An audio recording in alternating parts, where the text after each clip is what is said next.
Welcome to yet another episode of Wise Wednesday, our 11th guest, in fact, and starting season two. Anita Bhogle, thank you so much for coming to this platform. I've waited for this moment for a really long time. You know that. Absolutely. Thank you so much, Deepa, for inviting me. Always a pleasure having a conversation with you. So, absolutely look forward to this one as well. Anita, I went back to 2013 when we were doing a study to understand mentoring and the role of mentors and whether women to continue and have long careers in organizations should have male mentors, female mentors, and so on and so forth. And today I'm thinking your 2022 book, my next steps would have said a mandatory reading for all women in the company would have been this one. Equal yet different is a book I've read cover to cover maybe twice, and I've not done this for a long time with any book, let me tell you.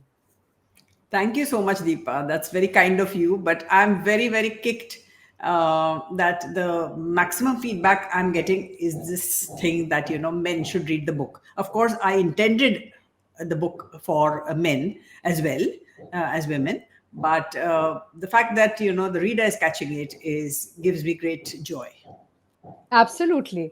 And you speak well. I heard you at the BMA conference many years ago, and discovered facets that I really didn't know about you. Your MSc in statistics, your management degree after that, and your long stint, uh, initially individually and then with Harsha doing the Winning Way series. I've also caught Bizpunditz couple of times in Ubers, and fascinated to see those interviews with industry leaders. What a illustrious journey! And to do this book in 2 years, doing this from scratch, tell us about this process. I mean, was it like one day you got up and said, "I'm going to write equal yet different," or this book was in pickling in your heart and your head for a long time? What was it like? Yeah, pickling is the right word because, I think a lot of us have been discussing this thing that, we don't have enough women leaders. So that was always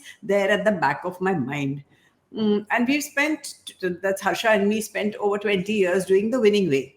And that talks a lot about, team building, leadership, and winning in general. What you can learn from other people, how to win, what is success, and things like that. And over the years, I mean, 20 years is a long time, right? So over the years, the audience changed, and I was so happy to see more and more young women come into the workforce. And still, the numbers were not changing at the senior level. We still didn't have enough women in leadership roles, in decision making positions, in policy making roles. So that made me really wonder whether the winning way for women is a little different from the winning way for men. So in the winning way, originally we talked about a concept called the winning triangle, which was a combination of ability, attitude, and passion. And we talked about it, and it worked largely, saying that if you have a combination of all these three, then I think you are well placed to be a winner or to succeed in whatever field you are in. But then I realized that it's okay for men because I think their destiny is largely in their own hands, whereas the destiny of women is tied to so many other things. Who you marry, what is that person doing, whether the person gets transferred, and things like that. And then of course children and all that. And so that set me thinking. And when I started off, I thought I wasn't sure, whether it was just an idea that would become a blog or a set of articles or something like that. But by and by, I think the book emerged, and being written in the pandemic helped because I think a lot of people had free time and were certainly, happy to kind of speak to me. So that helped. And the book, you interviewed almost 90 women, and you've That's included right. so many stories, many in the first person. So there's a lot of candid sharing that's happened. And there is a certain, there is a certain narrative. So the book has a way where you almost feel like you're a third person in that conversation, listening to this talk, and almost as if, you might also want to say yes, or have another follow up question. So what was the writing process? This book you were doing alone, Yeah, 2 years. It was a it was fairly like lonely journey. lonely, and I guess also very arduous, because 90 Yes. interviews, doing the transcripts, going back, pulling Yeah. out all the things. Tell us a little bit about your writing process. I mean, the Sure. discipline of writing this book. What was it like? Yeah. So I don't know whether, I mean, I'm a very disciplined kind of person. So I kind of, started with a structure and things like that. And I did all the interviews myself. And so I didn't have a team like, a lot of other people have who would transcribe or write or, things like that. I did everything myself. One of the challenges was, that greed to interview more and more people. Because the moment you meet more interesting people, you think, oh, this one will add something, that one will add something, but to start off with, I looked at different profiles. So I looked at, let's say, different age groups, different sectors. Then I looked at unmarried women, I looked at married women with children, without children, things like that, and tried to find the right kind of candidates who would speak to me. Because the younger generation especially, I didn't, I mean, they are a different generation. So then I had to ask a lot of people to introduce me. Do you know anybody who is in this age group, who's like, a professional, and that kind of a thing. So and then of course I did some HR people, some leaders and people like that, and did the interview. And then I put a structure in place. And originally I had done it kind of, according to the age, in a way, a chronological journey. Then I realized that, those who don't have children, for example, or are not married, and there are many of these, and it's an increasing tribe, they would just skip certain things, so I realized that that would happen. And so then I made it issue based. So that was one of the challenges. At one point I kind of restructured the whole book. And it was in the pandemic and all of us were already hassled. So this was another challenge for me, that, oh god, now I have to sit and restructure the whole thing. And then I spoke to somebody and said, do you think I can get help on this, or what should I do? I've hit a block, because I don't see myself as a writer really. I just see myself as a content creator. All this content is sitting in my head, and then I'm just putting it down on paper. So yeah, so he suggested that, he's a journalist, written a few books and things, and he said just take a break for 2 weeks, Hmm. and then come back refreshed. And that's what I did. And somewhere I Yeah. had to draw the line and say, okay, now this is enough. Like I said, Yeah. otherwise that greed is like, never ending. Even to say, who are the way you've covered it, Yeah. you've got the age, you've got the gender, you've got people who are married with kids. You have covered the themes in a way where, right from their education and the aspirations to where they are right now, or starting off, the family and the role of family, and some big decisions that women have taken. And it's not only about positive role models. You talk about the challenges, you talk about the women who've had setbacks also. Yes, because You that is also important. Yes. People who could have made it but didn't, let's say, in Yeah. their own eyes or in the eyes of society. What happens over there? What could they have done differently? Because the whole idea is to learn. Yes. Yeah. So that was what I Yeah. focused on. Yeah. The In each book, the there is a story where, in your introduction also, there is, you have personal examples of, you bring in your own voice there. And Yes, it's not a third person. It's like, you are as much a present person in the book, which I think was so, it's connected, and it really was, made a big connect. So how was that? I mean, did it flow naturally? Did your editor give you, some tips on this, or how was it? not really. I think, in today's world, people appreciate honesty and authenticity. Yes. So I think you must share a bit about yourself also. And that's true even in social media, you'll find, you cannot be one like a billboard where it's saying, this is my book, or this is my film, or this is my whatever, please go and see it. They need to know the person behind. the story and the book. Yeah. Having said that, my life has been quite unusual, and so not all my stories or all my challenges people would find easy to relate to.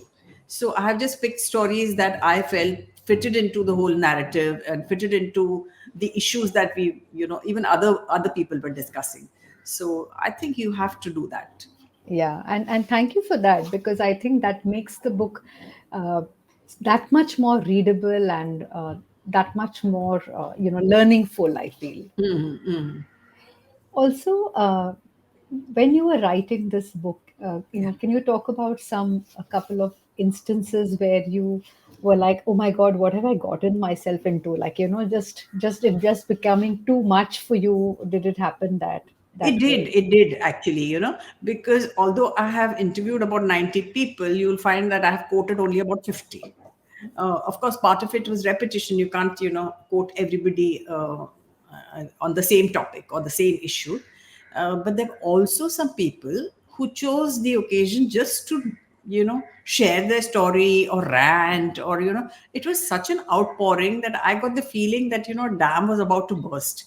And I always have felt that, I think women are ready to take on more challenges, but somehow the ecosystem is not yet there. So that feeling was definitely there. Sometimes it was like really overwhelming. Like, what have people gone through? I can't imagine, because we live in this urban world, and that too in a large metro, where we feel all is well. There is no bias. Everybody is very progressive. Organizations are very inclusive, but that's not true. That's not true at all. And even in the most unlikely places, even in the most unlikely circumstances, you find there is a lot of bias. And it stays with women for a long time. So if you kind of experience this kind of bias or discriminatory behavior or anything like that, it stays with you for the rest of your career. So, when you have equal, maybe for our audience, you just want to tell us a little bit about what that equal is. And when you say different, equal yet different, what that difference is. So, Sure. the moot idea and behind the title. Sure. So, Deepa, I have focused on professionally qualified career women. And the reason is that, they are really at the top of the pyramid, and whatever they talk about is definitely going to filter down to, you know, people in maybe smaller towns or lower SECs, younger people. So, all that is going to happen. Now, if you've been through the grind, now we have all qualified, right? Been through the grind. Now, there is no way we are any less on ability or ambition. We have displayed both in doing this, right? And yet, we are different in the way, the kind of challenges that we face at home and at work, and our own conditioning. This conditioning bit has overwhelmed me because it's so deep. And you might say that we are all okay, but you just scratch underneath the surface and you realize that we're all victims of this patriarchal mindset, and we might have learned to be financially independent. We are all educated, but somewhere under that patriarchy is still there. So that way we are different, and that is really what makes all the difference. Thank you. In And like you rightly said, there is a privilege that you also come from family. There is a privilege of the education, and if you actually look at the whole uh, basket of people who could actually get this opportunity and do, there's a lot many that don't even qualify or don't come close, because some things that we take for granted are not even available and accessible Absolutely. to them. We just take it for granted because we've been lucky with supportive spouses and kids, kind of, we didn't really have big challenges with. So Well, they look small. It's not like we haven't had challenges. There have been irritants, let's say, but not really challenges. But yeah, definitely, I don't know about you, but definitely there have been irritants when you even work with a spouse. And the way society looks at you or the way organizations look at you, there is a difference. yeah, yeah, yeah. What I also found beautiful in your acknowledgments is where you acknowledge your home staff, and you know the importance that you give to creating this network of enablers. And you know, women, like you rightly say, are good managers outside, they're good managers at home. But and if you have a team and that you Yeah. can manage. Absolutely. We are really standing on their backs to build our careers. They leave their homes, they leave their families and come and work with us. So they just absolutely need to be acknowledged. Also, it's not always that you have great help. And then that's when you realize what a big difference it makes to have somebody to invest in good help. You know, at every juncture, you have a pause where you make your reader reflect. And I think yesterday, when I was on the flight, I was going through the pauses again, because though you say, you know, just don't go from chapter to chapter, the temptation is there to move to the next chapter. So I don't think I had paused enough. So tell us about this structure of the pause, and then you have, of course, the you know, the whole piece on the winning mindset that you have in the equality mindset. So that was a nice approach that you took in for Yeah. each chapter. So if you remember in my first book, The Winning Way as well, at the end of every chapter you had kind of a checklist. Like, who's a good leader, what's a good team. And we had just put those as boxes, and that book was published in 2011, and the whole market and everything was very different. But we found that a lot of leaders use that checklist, within their own things. How do we score on this? And in many innovative ways, and people would come back and write. And I realized that, at the end of the day, reading about somebody else is okay. But finally, if you want to help yourself, then you have to introspect, you need to reflect, and you need to find your own solutions. Because although there are many stories there that are very inspiring, some which make you upset and angry, uh, you need to, since each person has a different personality, has a different situation and a different comfort level. Like I've said, there are people who just don't run their own kitchens. Everything is absolutely outsourced, to people who just can't let go and want, to be hands on in everything that they do. So you have this whole spectrum, and each person is somewhere on the spectrum. So you need to, although these stories might be inspiring and tell you, like, somebody else has also been in this situation, or what that person did in that situation, you need to figure out for yourself, what would I do, and am I actually experiencing this? Am I actually behaving the way it has been written? A lot of time, because unconscious bias is there, you don't even realize what you're doing. And this is true of men and women, which is why I want people to stop and think and, you know find your own solution, or at least let it remain in your head. When you were doing Bizpunditz, how many women did you have? I did have probably 6 or 7 out of 50. And when you were interviewing these women, were there Yeah. some interviews where you felt that you wish you could interview them and put them on the Bizpunditz as well? uh, Out of these women, oh, many of them, each time, I've interviewed women, I found there are so many inspiring things about people. And we've been very privileged, and we've had a life that's very easy. But people have broken through all kinds of glass ceilings, really, though I don't particularly like that word. But there are a lot of challenges that people have faced. So we have no reason to crib at all. Why don't you like the word glass Why don't ceiling? I like glass ceiling? Because the glass ceiling, I think, gives you the feeling that men are holding you back. I don't think that's true at all. It's not like they are saying, we don't want women here. It's just that the rules are made for the majority. It's all very convenient for them. So unless, they have some personal issue or some experience, with their wives or daughters or somebody like that, that makes them actually think that, oh, this is not great, they are quite comfortable going around their own way and, believing that they are feminists and believing that they are doing the right thing. So it's not like they are holding women back. It's their own mindset and our mindsets that are holding people back. You know, you're a Sudoku enthusiast. Yes. When you were doing this book, were there some places where some things pieces didn't fit for you initially, or you know, some things which were seemed like you needed to work harder to unravel some insights or something like that? Not really, but the temptation to explore a little more. For example, initially when I interviewed a lot of people, nobody talked about sexual harassment.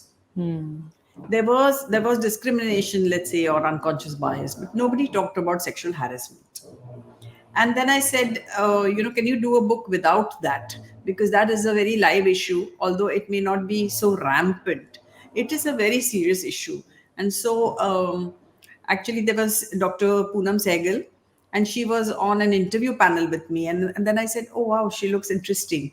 She would give me some insight. And she actually had done a lot of work, and I found it very, very insightful, where she talks about, the fact that women actually blame themselves first. And a lot of this behavior, if you see, is normalized by women themselves, or pushed under the carpet, and they think it's okay, or maybe that's the way. Maybe boys will be boys.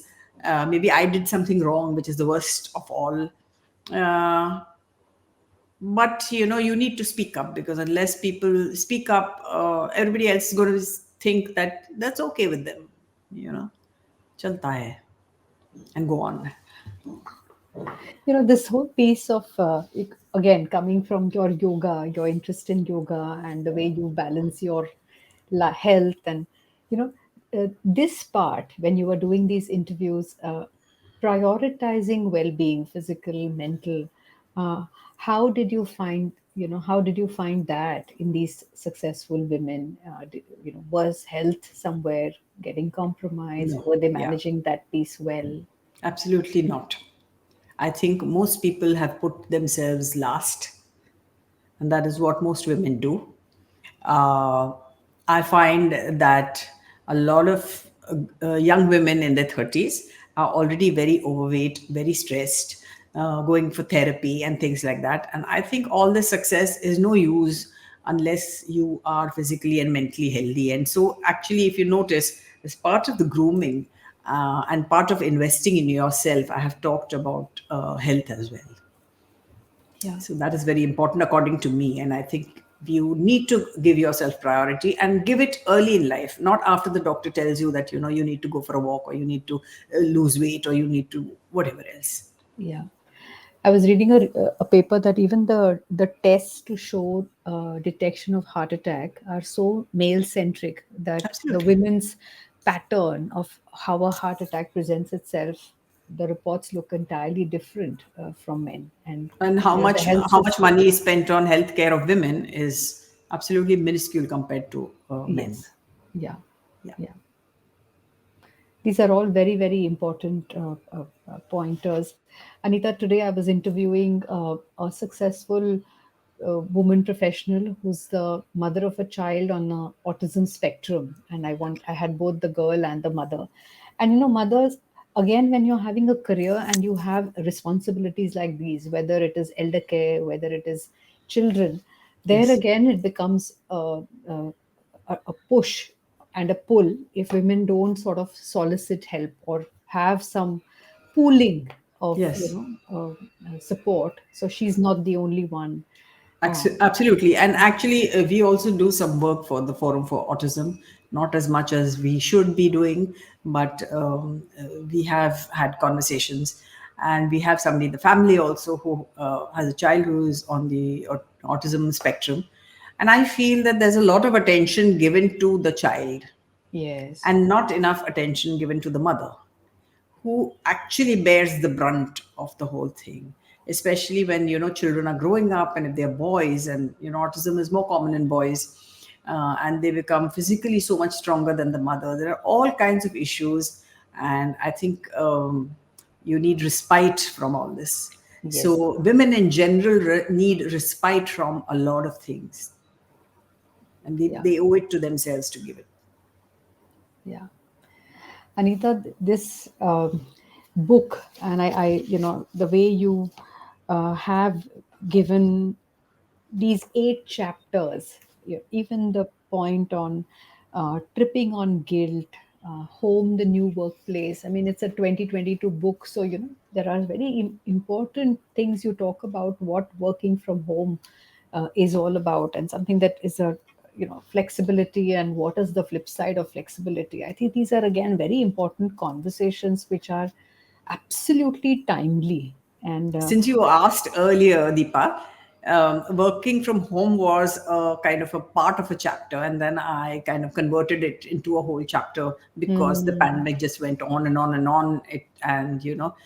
This work from home was staring in our face, and I think it's come to stay. And it yeah, changed the way people looked at things. So whether there is a pandemic or not, I think it just opened a lot of options and opened people's minds to other working options. So yeah. yeah, yeah. And also with children studying at home, and again, who does the heavy lifting around Yes, education? That again is a place where we've seen a lot of women pause their careers or stop their careers. exactly. Yeah. And there's a lot of pride in what the children have accomplished, but no question on, what this woman has let go or the price Yeah, she's paid. yeah. So women also have this vicarious sense of success. My husband couldn't have done this without me. My children couldn't have done this without me. But I find that in the younger generation, the women don't want to be the side plot. They want to be the main story, and so they want fulfillment in their own achievement and in their own vocation. So if that is to happen, then they have to give themselves priority. This book, Anita, I think also education institutions should be having this book as a necessary reading for men and women, students. You were also at the Tata event, right? The literature, the Yes, not the Bangalore Lit Fest. I'm just back from Bangalore. there. Yeah. Yes, yes. What was tell us about the experience there. How was it? How did you find the audience? What were the speaker sessions like? It was my first Lit Fest experience, and Bangalore is a very aware city, I think. So it drew a lot of people, and there were some great conversations happening over there and a variety of different topics. So I quite enjoyed the conversation.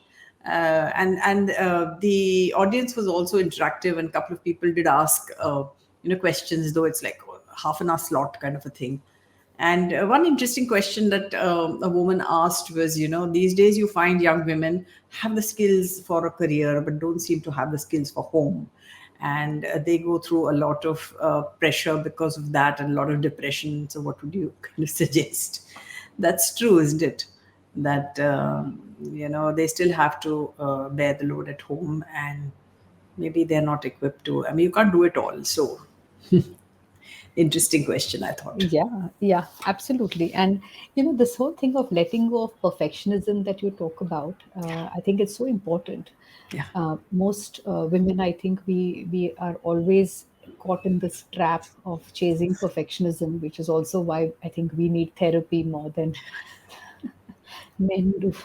Yeah, and there's so much we can learn from men. At least I have learned a lot from my husband. And, like you were saying, I play the keyboard. And somehow when you play at home and it comes out perfect, when you're playing in a program, something or the other kind of, goes one note here or there or whatever. And then I fuss over all these things. And he keeps saying that other than you and your teacher, I don't think anybody would have noticed. So it's not only about work, but in everything that we do, we fuss around about the little things and we don't celebrate the big things Yeah, well enough. yeah. And I think that's where the difference comes in, right? Absolutely.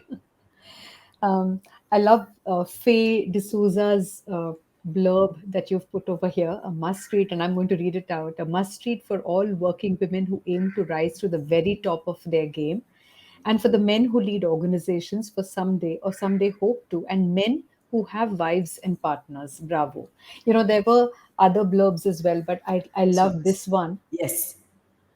She's written it beautifully. She's a journalist, and she's just had a child, and it was a very interesting way of putting it. And I myself, when I said, so who is this book for? I said anybody who is invested in a woman's career. So the woman herself, and of course her parents, her spouse, her colleagues, and leaders, HR people, all these people are invested in a woman's career, and so it is for all of them. And so I think she has brought it out beautifully. The winning mindset, and I'm so happy that you wrote the winning mindset, and then you brought the winning mindset in this book as well. I think this ought to be printed and put up. I think definitely in every office, in every home even. And lot of sage advice over there. A great manthan that you've had of so many years of working with leaders, and then being able to apply that wisdom, pointing out, individual blind spots, societal blind spots, and what women need to do to navigate through all that, of course, with all the support they can enlist through people who will root after them and not be afraid to ask for help, uh, Yes, not be too afraid to say that they are tired, or they need to look after themselves, or they need to be looked after, and not be the not to be in this mode of bravado, right, Anita? absolutely. They shouldn't be. They need to give themselves priority, and they need to look for support. I don't think any woman can do it without support, given the reality that we are still sharing most of the burden. And sometimes, they just want to be super women and show the world that they can do it all themselves, but it's not worth it. I think you need to lean in, as Sheryl Sandberg says, and get all the help that you can. And you'll find that a lot of people give advice saying, do this, do that, why don't you do this? But you should also know who is in your crew and who are the people who you can depend on, because there are so many situations in life where you have something important that's going to happen, and your support system fails, and so you need a backup for everything. And that's how I find that most successful women have a plan B and a plan C for whatever they do, whether they are planning a dinner or whether they are childcare or elder care or whatever. That's the way they do it. So, Anita Bhogle, what is the your dream for this book? My dream for this book is that one by one people would be sensitized, men and women. They would think about it, and they would become ambassadors for this whole message, because I think you need more people to spread the message, and more people who become enablers and allies. And it's only when we grow the numbers that we will shed stereotypes. When we grow the numbers, I think women will have both a voice and the confidence to do whatever they want and ask for whatever they want, stand up for whatever they want. So that's my dream for the book. Lenin was written, and Lenin became a very global book. Uh, if you ask me, this again has a very, very global message, Anita. Yeah. So, do you have an ambition to take this in some way to make it available in every? Well, I'm hoping that it will, but frankly, it's been a lot of work just promoting the book, and I've got so many invitations from so many platforms to come and speak that I haven't had the time. So I think I need a pause button for myself to, just step back a little bit and see where I can take it. Yeah. But I'm just so happy with the response that it has got from both reviewers as well as readers, and I'm hoping that they will show the way, and we'll see where we can take this. Thank you, And we can have Anita. a conversation, you and I, on where we can take the book. Yes, absolutely. I've really enjoyed speaking with you, and keep on inspiring us. I wish you all the very best. And, no, I won't say when is the next book, because I think there's just so much to be done with this book in terms of dissemination, that I'm not going to ask you that question, which I invariably ask of my writers, because I just think this book needs to reach a lot more A people lot of people. first. So there's a Yeah, lot of work to be done over absolutely. there in every forum.